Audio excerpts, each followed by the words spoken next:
Hey guys, what is happening? What's going on? Somebody give me a 5 for 5 and we will roll. I'm not in where I typically do my live streams at. I'm actually having to do it in a different room. But I just wanted to make sure everybody got the information here. Um, so yeah. And I would almost bet that I haven't looked yet, but you're probably getting kind of a dimmed version. I guess I could try to turn that up some. I really don't want to have to mess with that. But let me just check something real quick, guys. I should have done this before I hit go live. I do apologize for that. Let's go to my systems, my display. Brightness is on, night light is off. Adaptive color is off. I just wonder what happens when I do that. We'll see if that's any better. If it's not, we'll switch it back, but I doubt it. We're probably just going to go ahead and just roll like this for now, and I'll work on that in a little while. I don't know why, but when I use this computer, it does that. And I'm trying to figure it out. I've worked on it multiple times. I just don't know what's causing it. Well, that did get brighter, didn't it? Okay, well, I'll change it back. I I put it back to where it was at. Sorry, guys. I'll change it back real quick. That did get a little brighter. Let's put that back. It's gonna get dim on you again real quick. See what I'm saying, guys? See what it's doing there? So let me turn that back the way that it was. We have an HDR setting for people that don't know. A high definition resolution. It's basically telling your graphics card what to do. And yeah, but I do think it's going to get a little bit brighter there. So, all right, guys. So, listen, I'm not going to make a big deal about this, guys. Just not going to do it because it's not a like massive game-changing whatever here, right? But we do have the same sunspot, guys, that is facing us. That gave us the G5 storm about 3 weeks ago. And I went over this already a little bit as far as comparing what the sun looks like now compared to what it looked like then. And it's almost identical. Actually, I think what I'll do is I will pull that up for you guys so you guys can see that. Let's go to SDO. Give us another one here. Now, guys, this thing is... I'm looking at it and it's still flaring. It almost looks like it's starting to flare again with possibly another one. And again, we'll take a look at that because this is an ongoing thing right now. And this is kind of how this started last time. I'm not sitting here saying that this is going to be a repeat. I don't want nobody thinking that because it's just not what I'm thinking. Okay? But I will say this sunspot here did look like it was starting to decay, and all of a sudden it just started becoming very active again and seems to be getting healthier. So we're going to have to really pay attention to this thing because, again, this thing has already proven itself to do, crazy stuff. We'll just say that. Let's, oh goodness. That's June. I don't want June. I want May. Let's go back to May. Oh, who cares? 6th. How about that? We'll apply that now. Okay. So there you go. It's about the same spot as it was in last time. If you guys can see it. But what you're going to notice, and I've already noticed this. I just wasn't going to show it again. But I'll show it since I'm here. Look at that. Okay. Now I know it doesn't, just because it looks the same doesn't mean it's going to do the same things. Right? I get that. But I do want you guys to understand that we're looking at very similar conditions. The one here on the left is what it looks like right now. Also, what's different, you know, you look over here, this is 3 weeks ago, but it didn't have this sunspot, or this one down here. It still had this one, and that's still there. We also got another one starting to turn in over here that wasn't here, right? That's not really here right now. Now, I do see some stuff over the limb, and I'll show that to you here in just a second. But that's just what I'll say. And again, guys, can you guys please share this stream out? This is something that I know it's a early Saturday morning, and yeah. So I would, hey, what's going on, Deep Quake? Good to see you. I see you. What's up? Oh, really? Wow. That's kind of crazy. I see you. Hey, Hilly, good to see you. I would imagine Hilly's going to be doing a live stream a little bit later for a Bible study. If you guys can go check him out, guys. For real. The man is intelligent, telling you. Piper Lynn, Mark, Margaret Leach. Let's see here. Noodlehead, Jimmy, Toasted Webs, Full Hope, what's up? From the Ireland. That's right. Who else you got? Planet Hermit, Hannah, Chris. Okay, so let me get through this this stuff first, guys, and I'll stop in and say hello. If you could, while I'm getting this stuff going, throw me a roll call in there, and we'll see what we get. And again, guys, sometimes these notifications go out really quick, and sometimes they don't go out at all.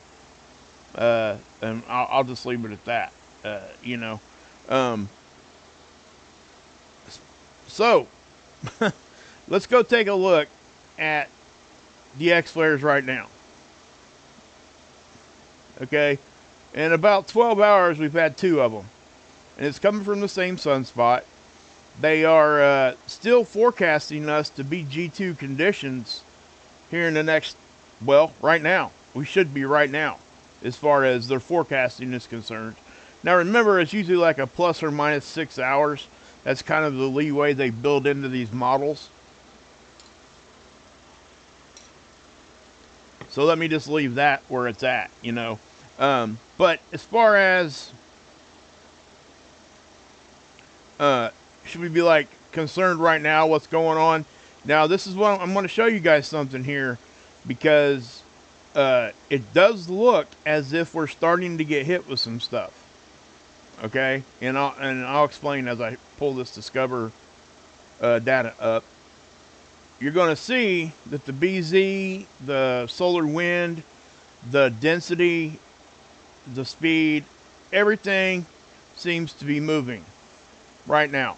Okay, after it was all kind of stabled out and all that kind of a thing. Now I don't know why it's taking forever to load, but so you can kind of see the phi angle flipped. Okay, the phi angle is the actual polarity of the solar wind itself.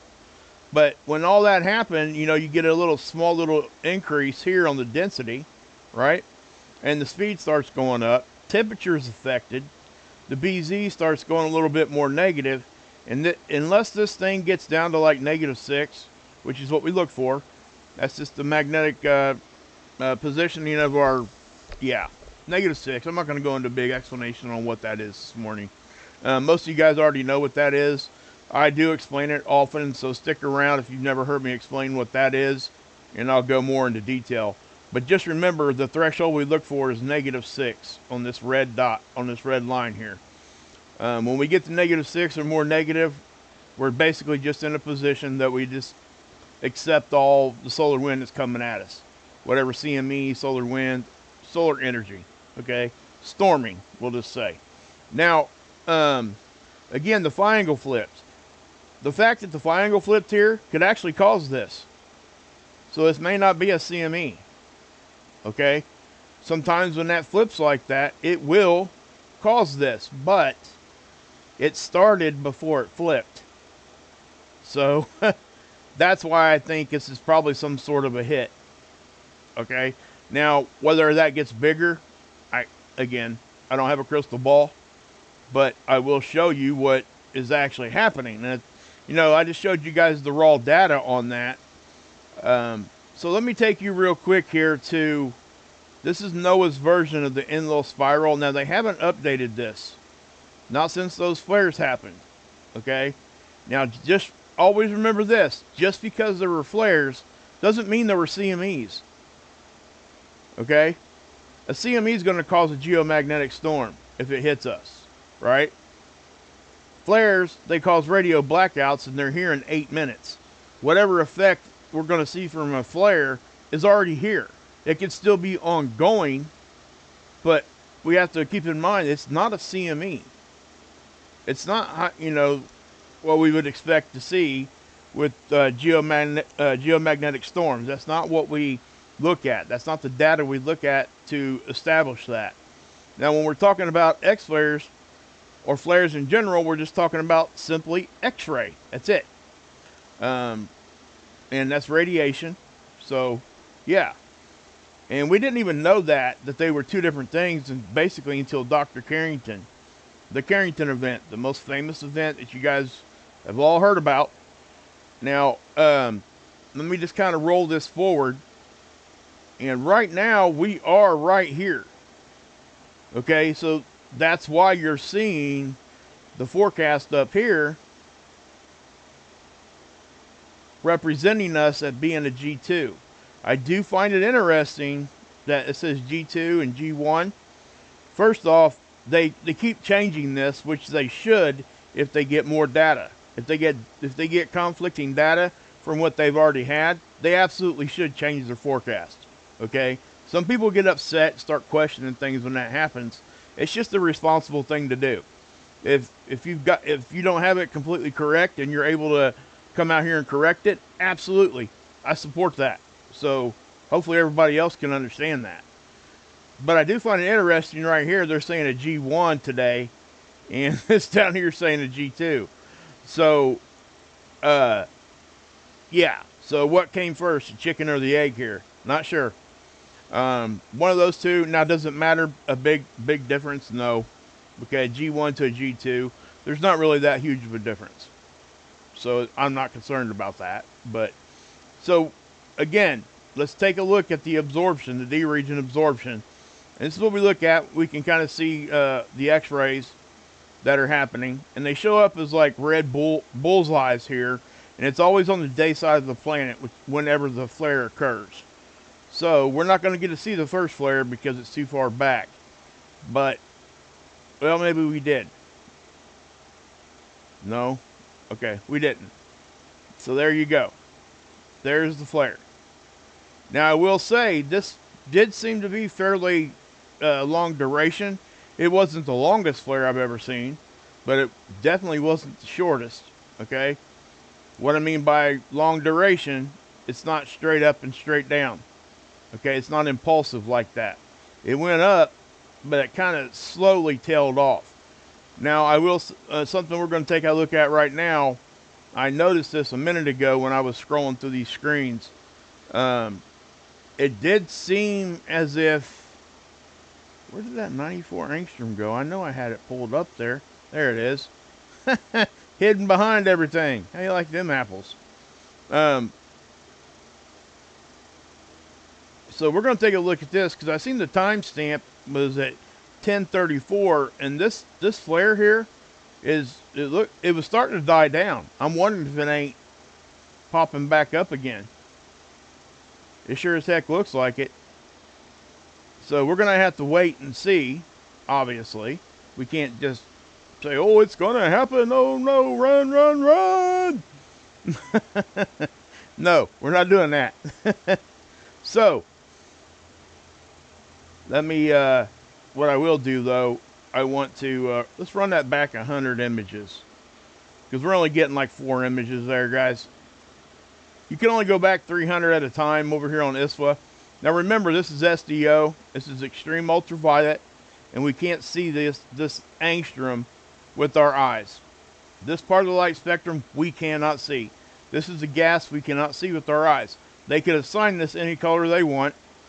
They just assigned that one green, the 94. Now, as a contrast, what I would suggest people doing is the 284, I believe, on Soho.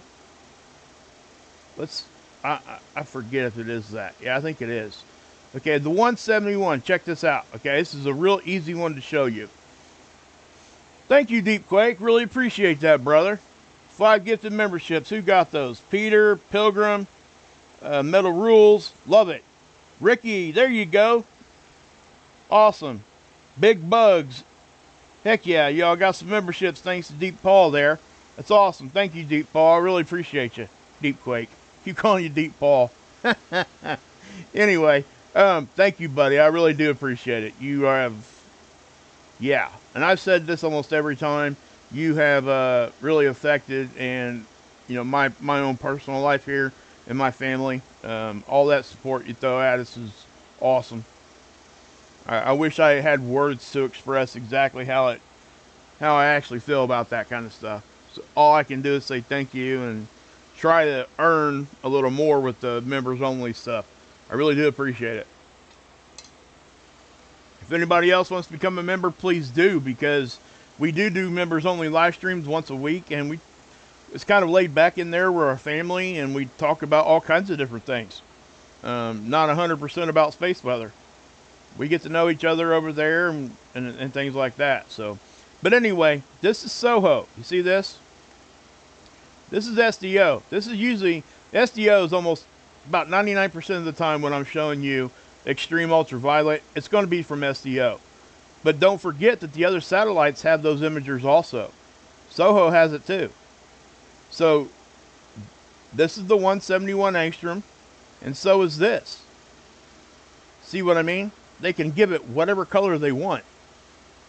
That's what I'm trying to explain. I want you guys to understand that. It's the same part of the light spectrum. It's looking at the same gas.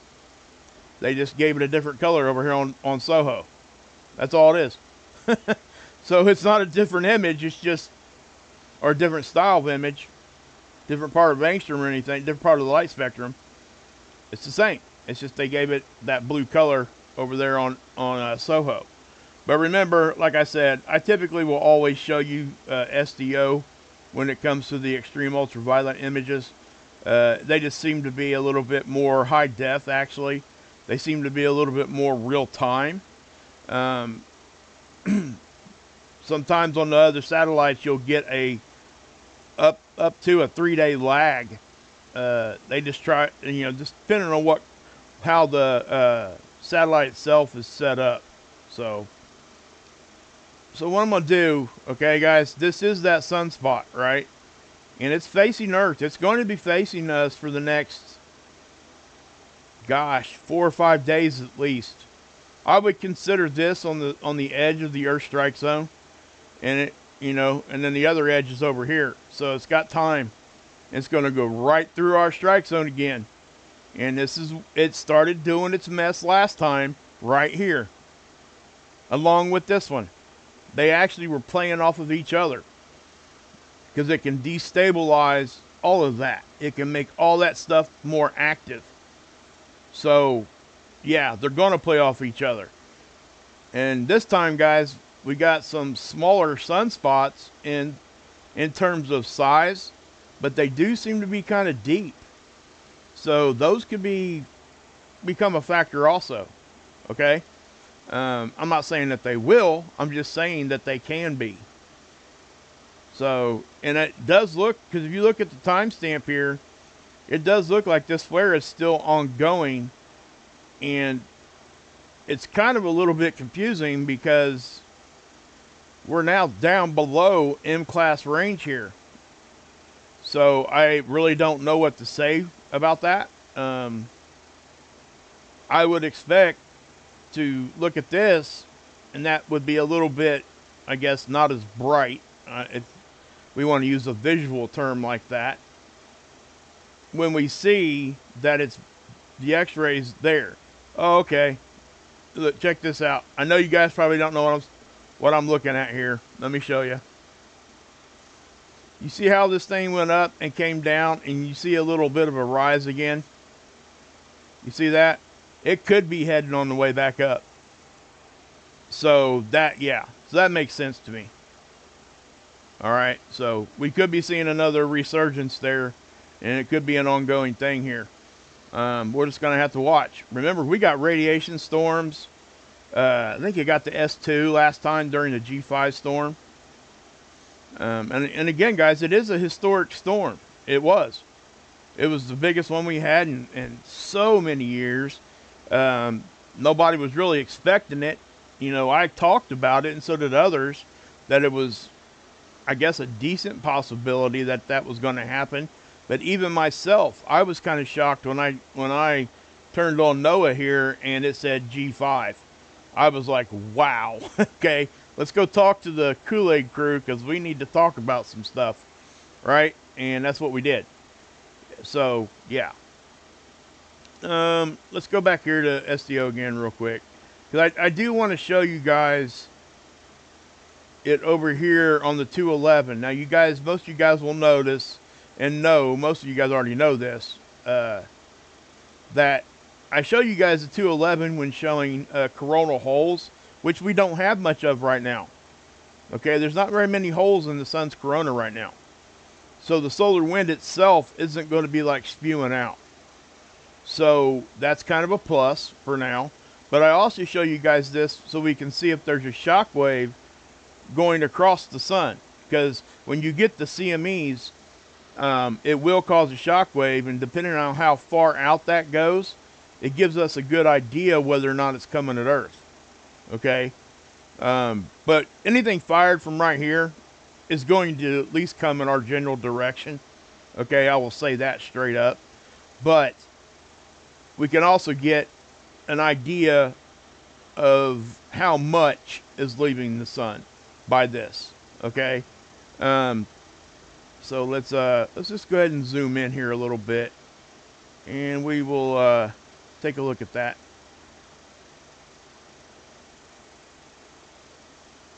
The screen is a little bit brighter now, isn't it, than what it was?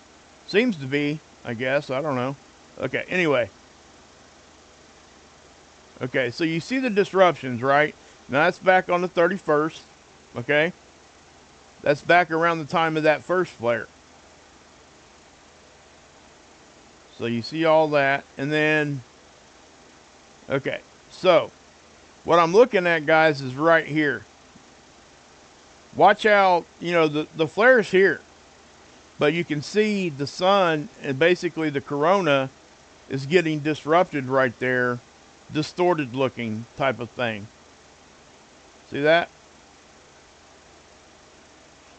So what's that mean? Well, it just means that was, yeah, that's how far the shock wave went out. It does look like, if I roll this back, what I want you guys to pay attention to is this flare's right here. You can't really see the flare very well here, and I know that. We'll look at the other angstrom here in a minute. But it affects this sunspot all the way up and down through here. Watch, it'll get bright. You guys see that? It wasn't even there until that fired off. So that's just another way for me to show you that when things get disrupted on the sun, they get disrupted. So now let's take a look at this sunspot itself real quick here. Okay, that's back on the 6th. We don't want that one. We want this one. Okay, this is current. So we'll run this back. Now, can you guys see how I was saying that it was kind of, degrading a little bit? But as it became more real time, watch what happens. You see how things become a little bit more like you could see it better. You can tell that the colors are a little bit brighter. And also, when these start intermingling, that's when we can expect flares. That's positive and negative, and what we get is reconnection points, and when those reconnections happen, that's the flare. Okay? So, what I'm saying is, this is what this sunspot 3 weeks ago, when it was right here, looked very similar and was doing very similar things. So, and again, that doesn't mean that it's going to do the same thing this time. But it does let us understand that it has that potential. And that's why I'm talking about it. Now, you can see the difference in the cores from 3 weeks ago till now. You can see how the cores themselves actually stretched out a little bit more, I will say. And you don't have that intense red there, which would be right there. But all that stuff is still intermingling, and it can still produce. Now, again, remember that right before this thing crested the limb over here, remember what it did. It had one of the biggest eruptions I've seen in a very long time. It was behind the sun, occulted mostly by the sun, and still gave us an X2.8 flare. That's something to say, because if it was on this side, it most definitely would have been, in my opinion, about an X10. So any CME related with something like that most likely is going to be very significant. So let's take you over here to seeds. Remember, this is Soho, okay? The blue 171 I showed you is from this satellite, but this is a coronagraph, not extreme ultraviolet, okay? This one sits out 1,000,000 miles closer to the sun than what we are, but it is from our point of view. It's as if you walked outside and looked at the sun, okay? Here's Earth, here's the satellite. It stays there all the time, right out in front of us, orbiting the sun at the same pace as we do, so it stays right in front of us. Okay, so if I take you back to the 27th, there's that eruption that happened with that first flare. That's the one that was behind the sun. Now I know I even talked about this, but you got a sun diver here too. Watch right there. See that? That's a sun diving comet, and there were a couple more actually. They weren't big, huge ones, but they were definitely there. But we see that often, guys. We really do. Soho sees it all the time. But this is from that first X flare. That if it was on completely on this side, most likely would have been around an X10, in my opinion. And again, that's just speculation. Just kind of judging by my observations over years of looking at this. I have no data to support that. It's just what it looked like to me. So I want to make that just out there and clear. There's really no way for us to know. So that's something else I'll say too. Okay, so let's go to the 31st. And you're not going to see much. Okay? Just not. So what's that mean? Well, what that means is this flare did not produce a CME. Okay? That's what that means. Because if it did, you would see it here. Well, let's look at the timestamp first. Yeah, we would have seen it there. Okay? And we didn't. So let's go to today. And again, we don't have all the data yet, guys. I want you guys to notice the timestamp here. It stops at 7. This flare, the most recent one, was not at 7. It was after that. Okay? So you're looking at 369, probably around noon UTC. Well, be around 11. 10 or 11. So these are 3-hour blocks. Okay? It's an average of the KP index of 3 hours. That's what that plot point is. So you got that, and that. So you got 9 hours right here. That would be 9. So right around 9 or 10 is when this flare happened. And we are not that far on this. Okay? So in other words, this isn't real time. Okay? What we got is 748. Now once this stuff comes in, you know, pops up and we start seeing the data come in on these coronagraphs, okay, then we're going to have something to talk about, because we're going to see if this produced a CME. Also, remember, this is a physical disk. Now I want to point something out here. I'm not seeing a halo yet because, again, the flare just happened right here, right after this. Okay, it does look like it's picking up some of the flare. You see how bright it is right there? If I back it up one image, You see how dark that is? And then the next image, it's bright. So that could be the beginning of the flare. This is a physical disc on the camera, on the imager. All right? We can't see behind it, so we don't know if stuff's going away from us or at us, and we have ways to know that or to get a good idea. And that's simply me just saying, hey, let's look at a different satellite right here in the front and see what it's doing.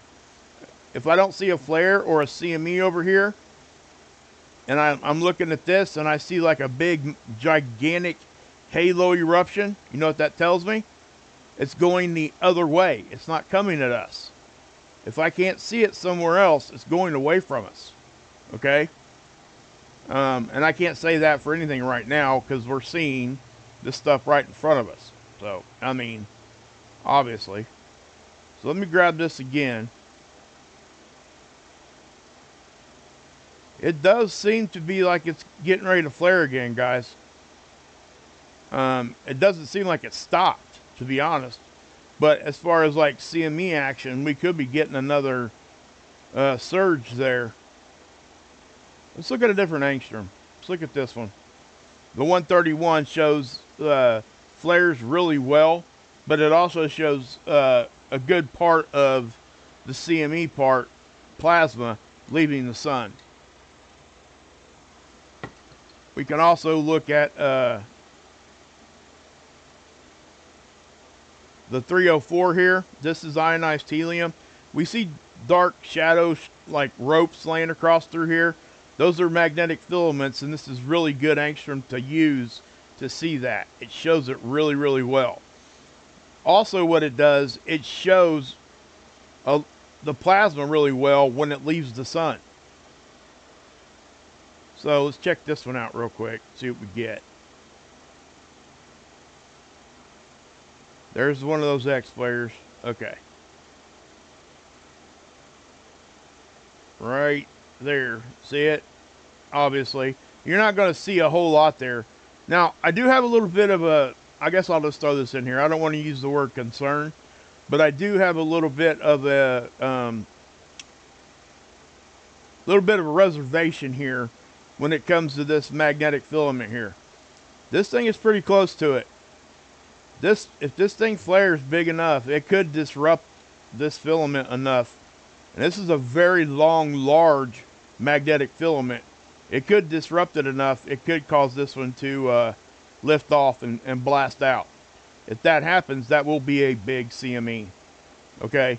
And I would even stretch it out over to here. That's what these are, guys. So if it gets destabilized enough, it could have these magnetic filaments erupting off too. And they all affect each other. So we got to keep that in mind. So again, here's the 131 angstrom. I love this angstrom. I think it gives us a really cool visual most of the time.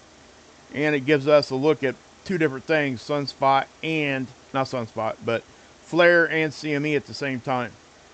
So there's a flare. And yeah, it does look there on the end like it might be surging again. So again, that's very early. So that's what I'll just say. Okay. Again, that's at 11. So we can't see it here yet. One thing we can do, let's just go ahead and update Soho there. All right, now let's take it back one. This thing is here to detect CMEs, guys.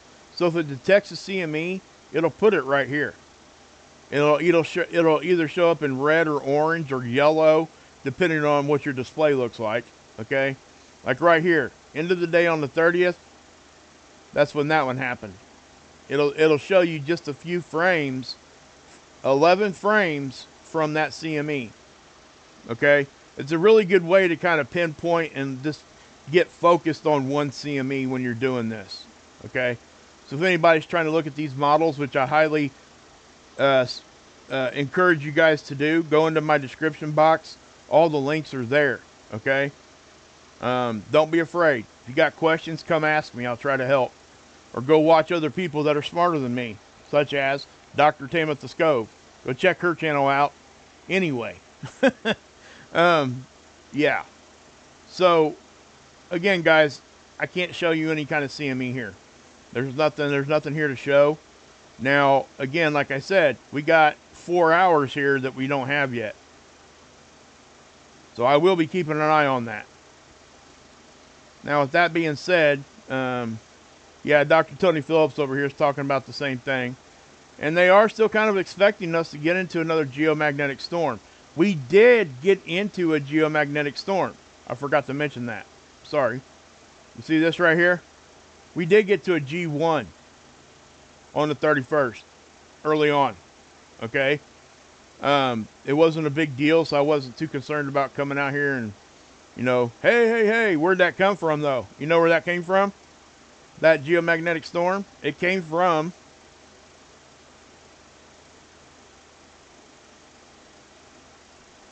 this.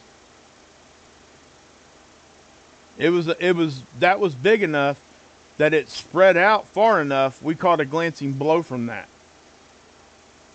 And that was a suggestion. That's what NOAA was kind of thinking it was going to do.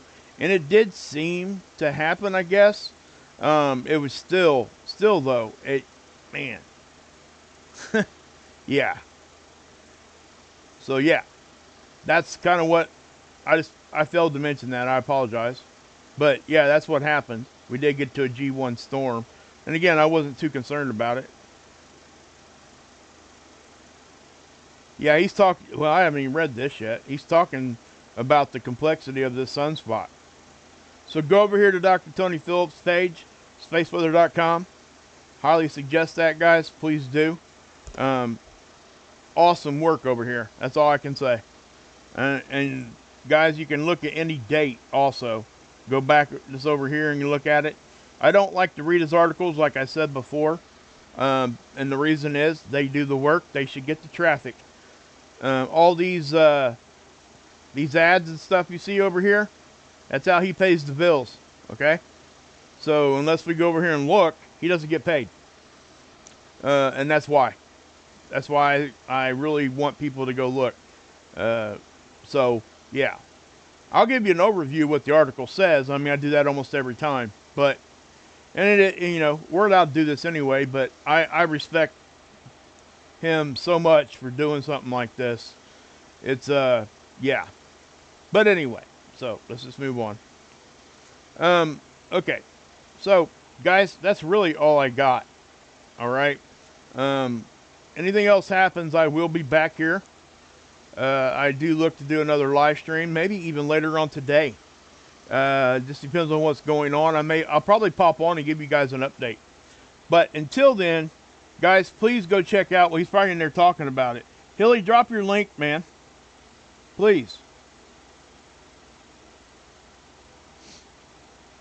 Please do. Yeah. So, yeah, please do. Do I sleep, Kathleen? Very seldom, guys. I'm serious about that. I have severe insomnia, and I refuse to take medication for it. So, because the medication they want to give you is stuff that I will not take. So, just saying. There you go. Guys, his link's in there. What time you starting, man? You starting right after this? Probably around 8. That's typically about the time you go, isn't it? Pretty sure. Yeah, you're welcome, Hermit. And thank you for your generosity also. Renee, thank you for being here. I know you tell me, listen, you tell me sorry for not making it to the lives. Nobody needs to apologize for that. I promise. 1 p.m. Eastern? Okay, cool. Yeah, Sue Ellen. Thanks, Full Hope. Appreciate that. Putting it in there. Okay. Okay. Thank you. Awesome. Awesome stuff, guys. Yeah, guys. Anybody that doesn't make the live, I know you guys try. Okay? I really do. And I appreciate it so much. But I have to say this. The replay crew is just as important. Okay? Because you're still seeing and hearing everything. And this is why I like the membership so well. Because if you can't make the regular, like, live streams, the membership stuff, we're all there. Right? And we're there for the connection part of it. To build relationships with each other and and those kinds of things. And it makes for a better community here. And what I'm saying is, not just here on my channel, like Hilly's channel.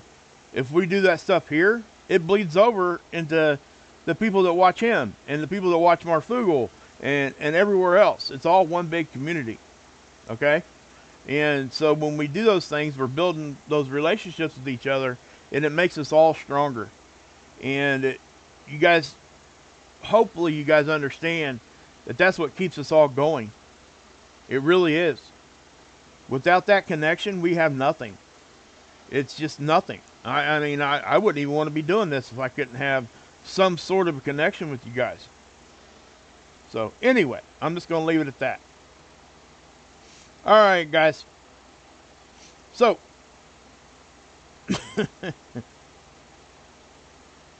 but yeah, we're going to go ahead and get off here, guys. And so we're going to try to be back later on this afternoon. And yeah. Okay. God bless. Get over and check out Hilly. Please do. Please do. But yeah. God bless. Yahusha saves. And you can drink this Kool-Aid.